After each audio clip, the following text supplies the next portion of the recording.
Monsieur Louta, bonjour. Bonjour, Alors, Monsieur Koubati. merci.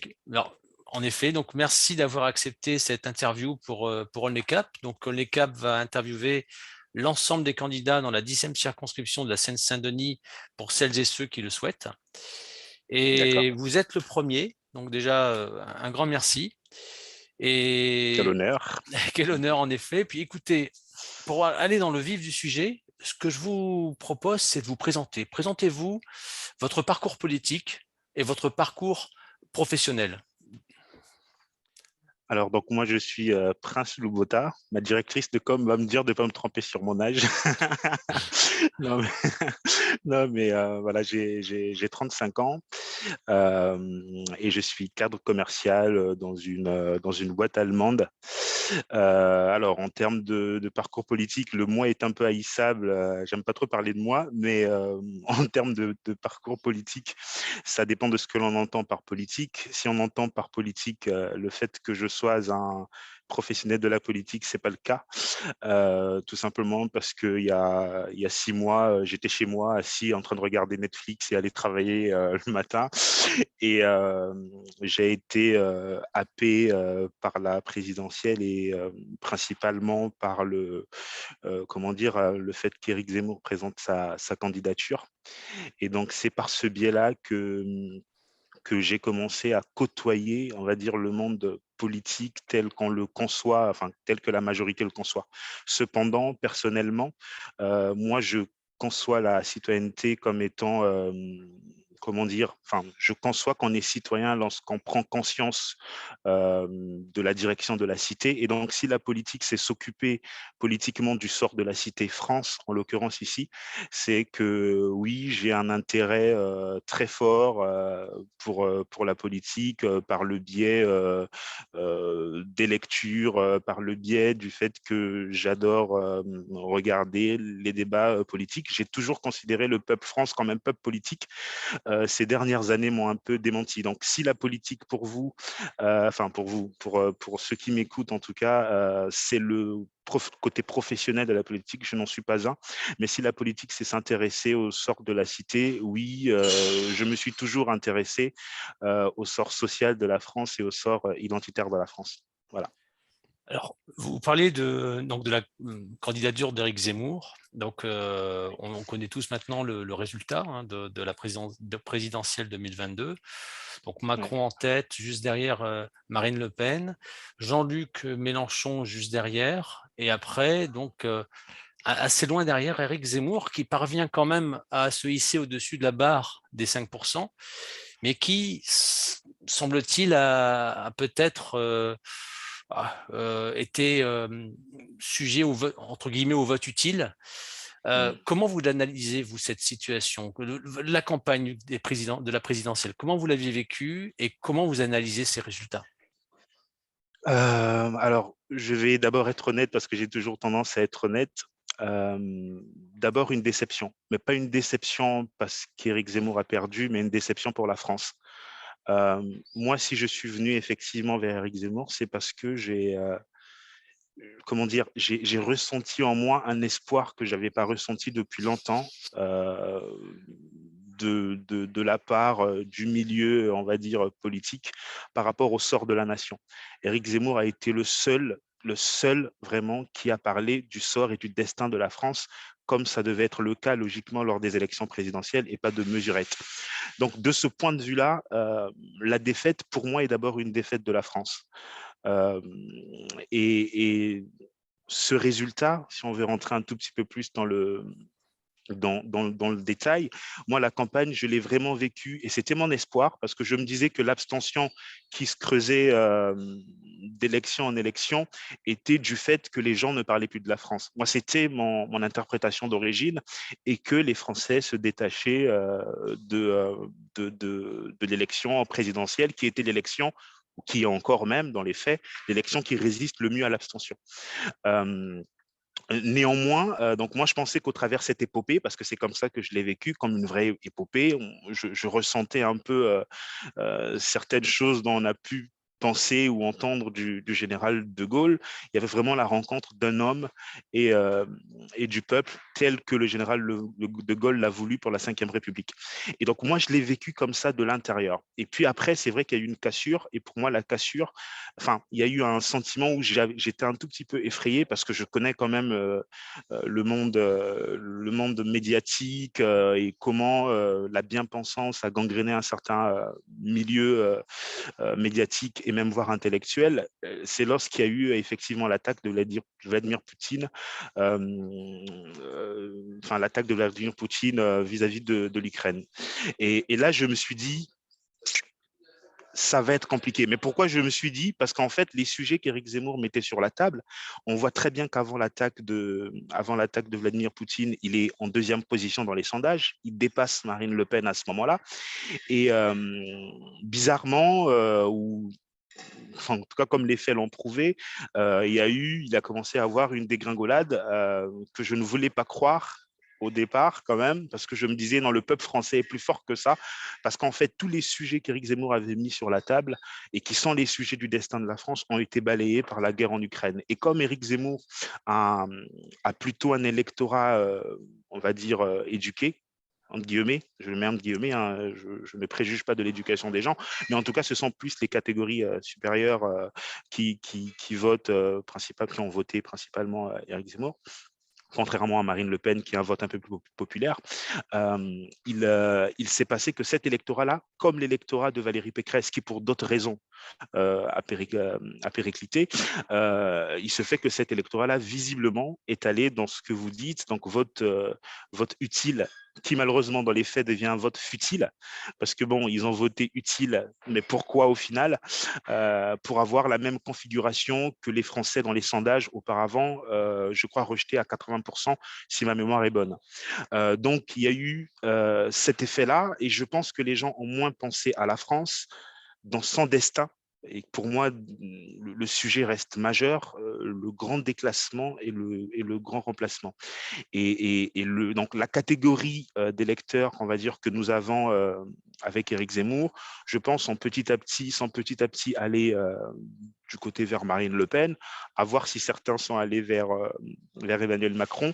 Mais oui, Marine Le Pen, en tout cas, a bénéficié, et pourquoi pas même dans l'abstention. Je pense qu'il y a certains qui se sont dit, moi personnellement, je l'ai vu dans les marchés lorsque je faisais du tractage ou du porte-à-porte, les gens qui me disaient on est d'accord avec vous, mais là ça va être compliqué, on verra la prochaine fois. Ou je vais plutôt voter Marine Le Pen, même si je suis d'accord avec Éric Zemmour. Donc je pense qu'il y a eu cet effet-là. L'histoire dira, il faudra affiner un peu plus les enfin, il faut là faire une petite analyse un peu plus poussée sur les résultats pour pouvoir voir vraiment dans l'avenir ce qui nous a vraiment coûté, mais pas nous. Je parle de nous en tant que Français, pas en tant que Reconquête. Alors, pour, par rapport donc à tout ce qui est post-présidentiel, on a vu que l'extrême gauche et une partie de la gauche se sont rassemblés derrière le sigle NUPES, hein. Oui. Comment vous expliquez l'impossibilité pour les droites souverainistes, nationalistes, de ne pas pouvoir se regrouper avec un risque quand même de perdre des circonscriptions qui étaient potentiellement pour ces droites-là gagnables, du fait que, ben, avec l'éparpillement des voix, il y a un risque que aucun des candidats ne puisse atteindre le second tour. Comment vous expliquez cette impossibilité de se rassembler? Je crois qu'on a tellement intégré le cordon sanitaire de Mitterrand qu'on ne s'en rend même plus compte. C'est-à-dire que on est tombé dans le piège de la gauche, et là aujourd'hui on tombe dans le piège de l'extrême centre, puisque tout le monde devient extrême. Je vais qualifier le centrisme d'extrême centre. Ce que Emmanuel Macron a réussi à faire, c'est que Emmanuel Macron a réussi une chose qui est plutôt intelligente tactiquement, parce qu'il est cynique, je pense, euh, c'est qu'avec cette idée d'extrême centre, il va réussir, au cas où, d'avoir deux configurations de second tour pour l'avenir, c'est-à-dire soit avoir un candidat qu'il va qualifier d'extrême droite et qui sera diabolisé pareil par les médias, et donc pousser l'extrême gauche à voter l'extrême centre, ou d'un autre côté avoir l'extrême gauche en face diabolisée pour que ceux qui sont qualifiés d'extrême droite puissent par la suite voter au centre. Donc rester dans un mécanisme de vote utile.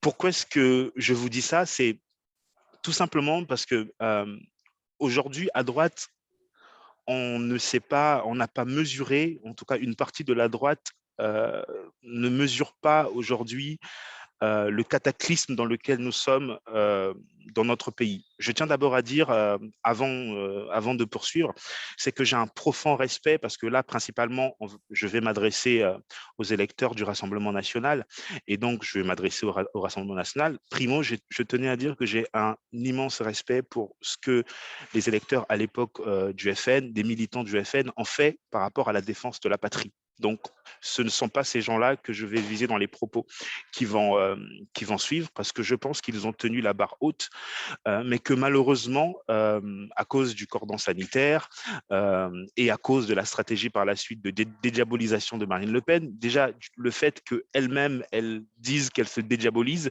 c'est qu'elle considère qu'à un moment donné, elle a appartenu au camp du diable. Donc c'est déjà un peu très particulier d'utiliser le terme dédiabolisation, tandis que moi, je n'ai jamais considéré le FN à l'époque comme étant le diable. Je les défendais sans avoir été un militant du FN. Je les défendais parce que je comprenais, moi, l'intérêt patriotique. Cependant, je pense que le temps ayant fait son œuvre, qu'aujourd'hui, le RN s'est enfermé dans une stratégie de parti. Je demande aux électeurs de juste prendre deux images, de prendre la vidéo de défaite de Marine Le Pen qu'elle a qualifiée de victoire éclatante le soir du second tour, de voir son sourire. Je demanderai aussi aux électeurs de se rappeler de 2017 où, malgré le fait qu'elle ait perdu, qu'elle dansait quand même, tandis que quand elle perd, c'est la patrie qui perd. Et je demanderai aux gens de regarder sur YouTube, tout ça est accessible, la défaite le soir du premier tour d'Éric Zemmour, de regarder son visage, de regarder comment est-ce qu'il est marqué. Parce que je pense que sur son visage, il est marqué par le fait qu'il sait que la France va perdre. Ceci me fait dire qu'effectivement, malheureusement, à droite, ce que Mélenchon a réussi à faire à gauche, mais pas sans peine, comme vous pouvez le voir, il y a beaucoup de problèmes en ce moment dans cette fameuse union de la gauche, parce que c'est une union qui est factice. Il ne pourra pas réunir éternellement des gens qui ont une ligne indigéniste et la ligne front de gauche, qui est pour moi une ligne un peu plus républicaine que la ligne indigéniste, qui est contraire à tout ce que Mélenchon pouvait dire il y a quelques années. Malheureusement, heureusement pour lui et malheureusement pour la patrie, il a réussi à réunir ça. Et nous, à droite, on est sur un phénomène qui fait que certaines personnes chez les LR continuent à défendre leur parti. Le Rassemblement national a choisi le parti au lieu de la patrie. Et le seul aujourd'hui je demande juste aux gens de regarder les images les soirs des défaites et de voir qui est marqué par la défaite pour la France. Je demande juste aux gens de faire ça et vous allez voir qui veut vraiment que la patrie se relève et qui, c'est pas qu'ils ne le veulent pas, mais qu'ils le veulent un peu moins. Moi, j'ai tendance à dire que quand un artiste, et c'était le cas du FN, comment dire, réalise sa première œuvre d'art, il y a quelque chose de pur là-dedans, il y a quelque chose de vrai. Mais dès que cette œuvre d'art rencontre du succès, généralement, l'artiste a tendance à vouloir satisfaire son public. Et je pense que le Rassemblement national est rentré dans cette stratégie et donc enferme ses électeurs dans un cycle de défaite. Et moi, j'appelle aux électeurs du Rassemblement national de faire l'union des droites dans les faits. Donc, malheureusement, il y a une partie de la droite qui veut rester respectable tout en perdant, respectable selon ce que dit la bien-pensance, et il y a une autre partie qui n'a que l'amour de la patrie sur les lèvres et dans le cœur. Et malheureusement, c'est nous qui voulons le plus l'union au-delà des droites, des patriotes, pour pouvoir faire gagner la patrie.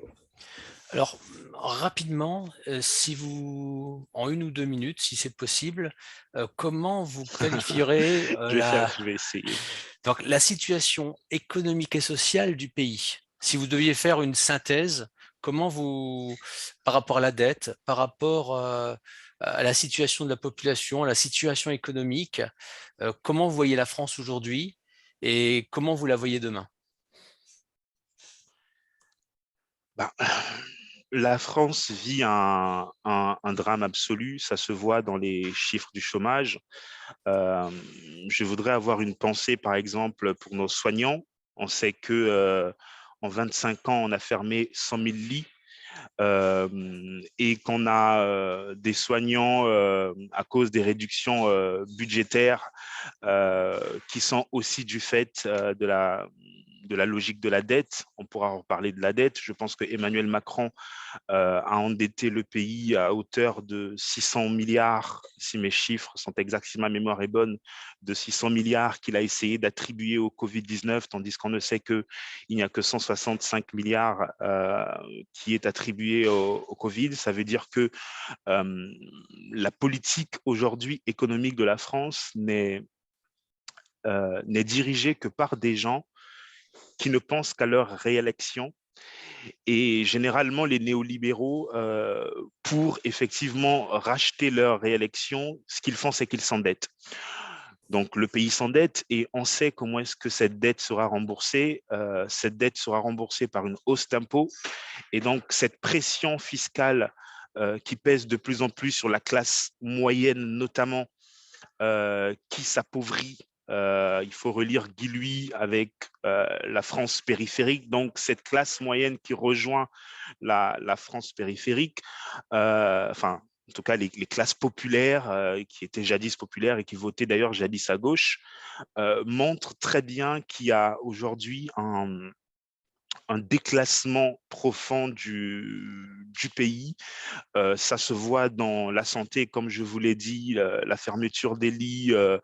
Il y avait encore à l'hôpital Robert Ballanger, d'ailleurs je crois que c'est toujours le cas, des urgences qui ont été fermées euh, tout simplement parce que des soignants sont très peu payés et sont très peu. Il faut savoir que si mes chiffres, si ma mémoire est exacte, c'est qu'il y a eu une augmentation de 15% de la charge hospitalière, tandis qu'en termes de croissance d'effectifs, il n'y a eu que 2%. Donc, nous avons le monde médical qui aujourd'hui est étranglé. Nous avons une classe moyenne qui est étranglée et nous avons un pays qui s'endette et donc les générations futures qui sont en train d'être sacrifiées à l'autel de personnes. Et là, je parle notamment d'Emmanuel Macron, qui n'ont que pour seule vision une privatisation pour satisfaire leurs amis de McKinsey et compagnie, puisqu'on sait bien, tout le monde le sait, mais on n'en parle pas assez, qu'Emmanuel Macron a été soutenu dans sa campagne par des membres, en 2017, par des membres de McKinsey, et qui, comme par hasard, se retrouvent à se faire facturer des montants astronomiques pour la gestion de la crise du Covid. Je trouve ça très particulier et très inquiétant. Et donc, il y a la désertification médicale. Et pour prendre aussi un dernier point qui est une preuve aussi de notre déclassement, c'est que vous avez vu que récemment, on n'a pas assez de candidats pour le monde de l'enseignement. Et comme Emmanuel Macron a de très bonnes idées, il va aller nous mettre à l'éducation nationale un monsieur qui veut déconstruire la France. Donc, comme on n'a pas assez d'enseignants, peut-être que Assa Traoré et ses amis iront faire des cours aux enfants demain pour leur apprendre que les Français sont racistes et qu'il n'y a pas de culture française, comme le dit Emmanuel Macron. Donc, c'est un pays qui périclite et un taux de chômage qui est élevé, même si on veut nous faire croire qu'il baisse.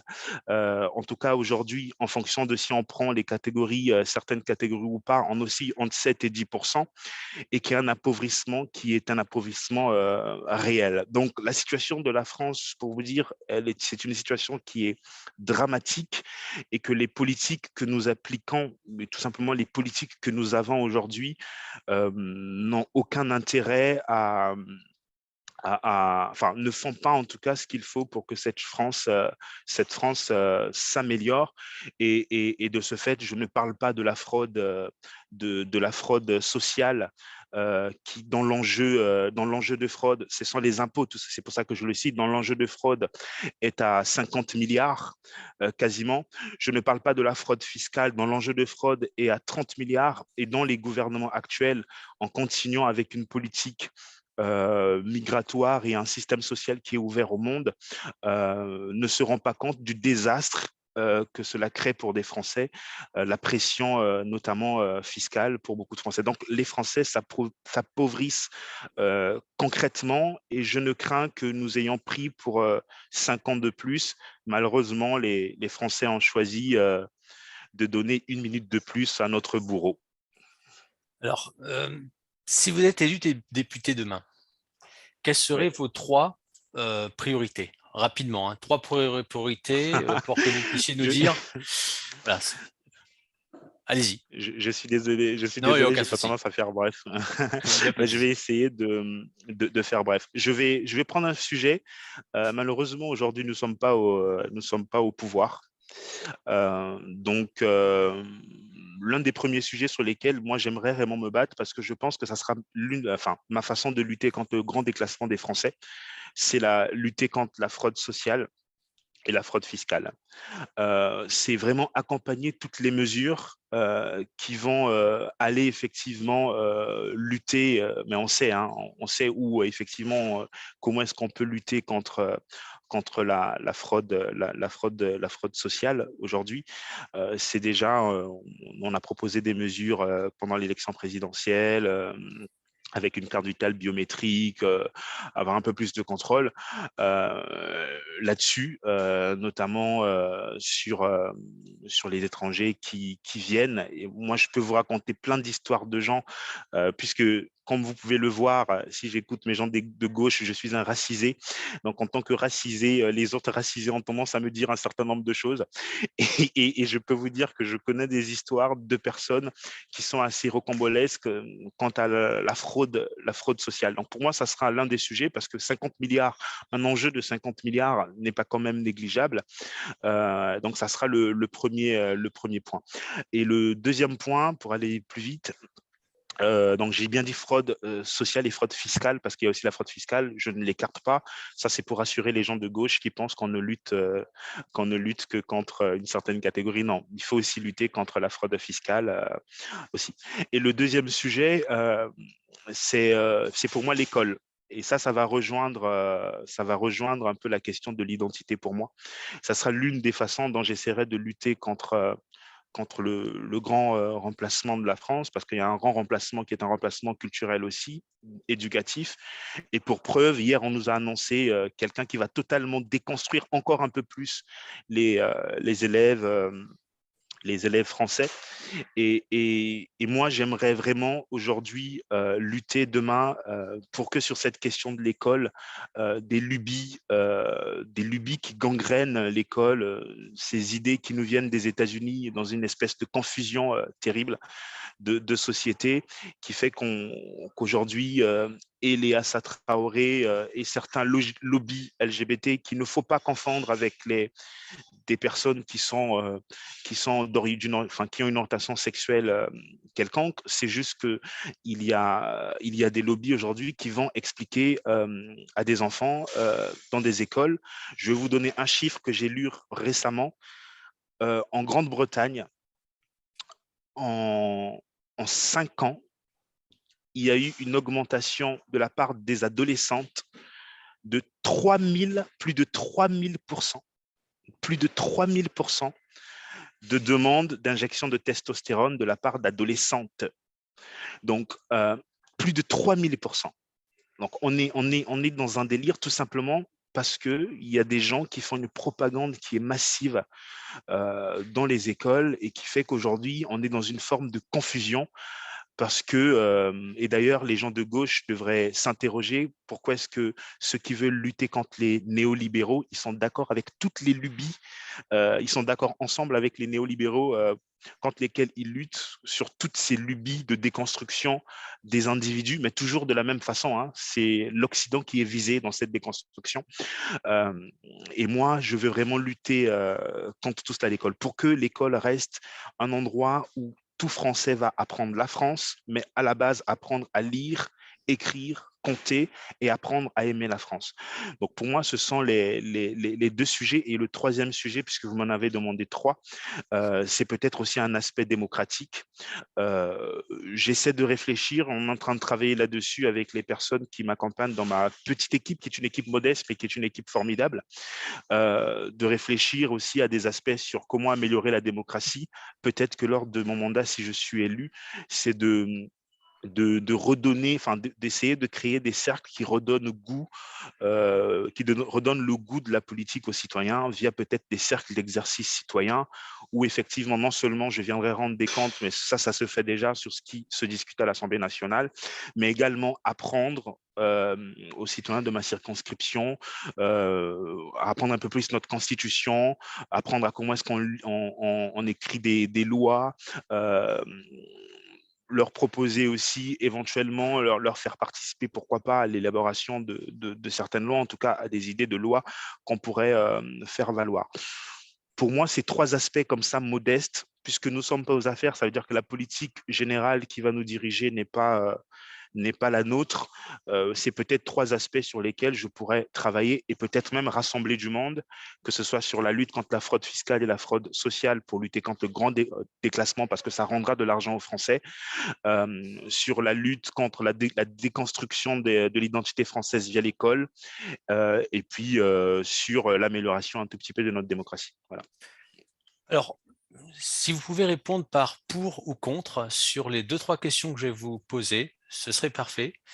Alors, C'est la premier, nouvelle technique pour que je ouais, réponde de façon courte. exactement.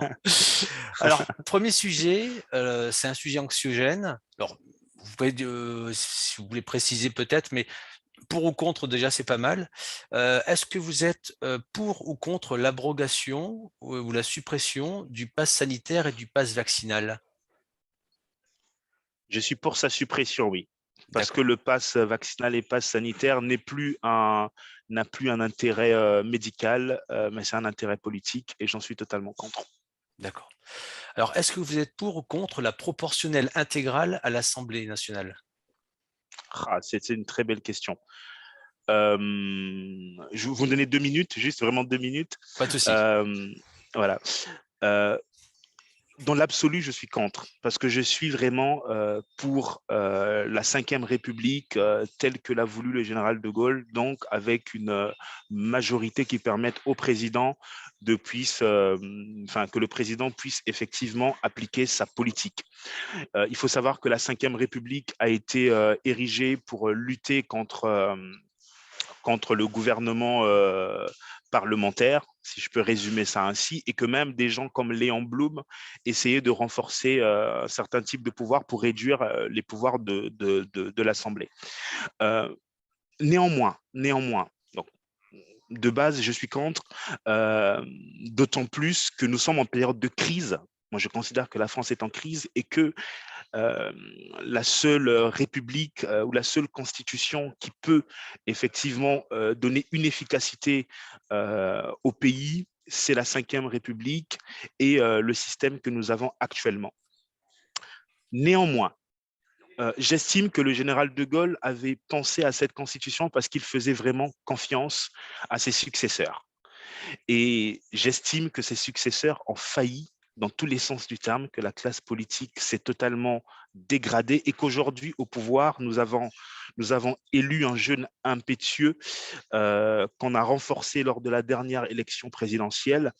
Et je pense que lui donner autant de pouvoir et une majorité en plus absolue est, à mon sens, dangereux pour la nation, de la même façon que Jean-Luc Mélenchon, c'est pareil. Donc, dans les conditions actuelles, et seulement dans les conditions actuelles, la proportionnelle me semble être un moyen pour freiner ou freiner à minima ou ralentir la dérive dans laquelle on va. Euh, donc, je suis très partagé sur cette question-là parce que moi, je suis absolument pour la Ve République telle qu'elle existe. Mais je me dis que si c'est un moyen aujourd'hui d'empêcher qu'Emmanuel Macron ou autre fasse sa politique, alors oui, dans ce cas-là, je suis pour la proportionnelle. Et c'est pour ça, si on ne veut pas en arriver là, parce que je crois que Emmanuel Macron y réfléchissait à une proportionnelle qui n'est pas par contre intégrale, si je ne me trompe pas. Mais si on ne veut pas en arriver là, en fait, le peuple français, parce que le peuple français a bien intégré la Ve République, donc généralement, quand un président est élu, il lui donne la majorité. Mais si le peuple français veut reprendre un peu de pouvoir et qu'on n'aille pas jusqu'à une proportionnelle intégrale, il faudrait juste qu'il puisse élire en minorité les députés de Renaissance, comme ils s'appellent aujourd'hui. Et peut-être quand ils vont renaître, peut-être 15 ans plus tard, et on va les laisser un peu mariner un tout petit peu. Mais voilà, c'est la seule solution. Donc, c'est ni oui ni non pour moi, mais je penche plutôt pour le système actuel que pour une proportionnelle intégrale. Voilà. Alors, Mais je voulais quand même étayer ma réponse. alors, on arrive à la fin de l'interview. Si en 2 minutes, quel message souhaiteriez-vous faire passer donc au lectorat Oldecap? Donc en 2 minutes, trois si maximum. Oui, Quel message? Voilà. Alors, je c'est vous, pour tous les habitants de la 10e circonscription de la Seine-Saint-Denis, pas seulement Aulnay-sous-Bois, mais également Bondy Sud-Est et Pavillon-sous-Bois. je vous promets que je vais faire 3 minutes. D'accord. Euh, Moi, je leur dis une chose. Ils ont été, pour beaucoup, enfermés dans une logique à gauche, dans le piège encore de François Mitterrand. Quand il a perdu le vote populaire, il s'est tourné, et d'ailleurs, ça a été matérialisé par Terra Nova. Euh, Ces gens ont été enfermés dans un désamour de la France. Et ce désamour de la France, on voit ce que ça crée. Euh, Ça crée qu'aujourd'hui, la Seine-Saint-Denis devient le premier endroit qui accueille le plus d'étrangers en France. Euh, Ça crée qu'aujourd'hui, en termes de démographie, parce que vous voyez, tout cela va de pair. Si je vous donne un chiffre, je crois qu'en 82, on était 58e en termes de familles qui faisaient le plus d'enfants, donc plus de 3 enfants. Et aujourd'hui, on est premier au niveau de la Seine-Saint-Denis. Ça fait qu'aujourd'hui, en termes de chômage, on fait partie des 10 départements qui sont où il y a le plus de chômage, où la proportion des jeunes de 18 à 24 ans qui ne trouvent pas de boulot est la plus élevée. Tout ce que je vous dis est la conséquence de la politique de gauche et de la lâcheté de la droite dans le département. Moi, ce que je veux, c'est ramener la France au cœur de la Seine-Saint-Denis. Pourquoi? Parce qu'en ramenant la France, les ingrédients qui font que le fragile équilibre de notre commun sera intact, sera préservé. C'est-à-dire qu'on va ramener la sérénité en ramenant un équilibre qui est tout simplement un équilibre français. Pourquoi ramener la France? Parce que les ingrédients qui sont contenus dans la nation française, dans la patrie, dans le patriotisme, sont ces ingrédients qui vont faire que l'ascenseur social va refonctionner. Donc moi, je dis à mes compatriotes de la Seine-Saint-Denis, c'est soit vous continuez dans ce que j'ai dit au début et qui entraîne la Seine-Saint-Denis euh, d'ailleurs à être catalogué comme un département du pire, soit on ramène la France et uniquement la France au cœur de notre territoire. Et je terminerai par une citation pour encourager tous les patriotes, c'est que l'espérance est, est une détermination héroïque de l'âme, mais sa plus haute forme est le désespoir surmonté. Alors, il faut surmonter ce désespoir et il y a 2 façons de le faire. Il n'y a même pas 2, il y a une seule façon, ça s'appelle la France et rien que la France. Pour que vive notre République et surtout pour que vive la France. Voilà. Merci beaucoup et merci pour Merci cette à vous. interview et donc à très bientôt. À très bientôt. Merci. Au revoir.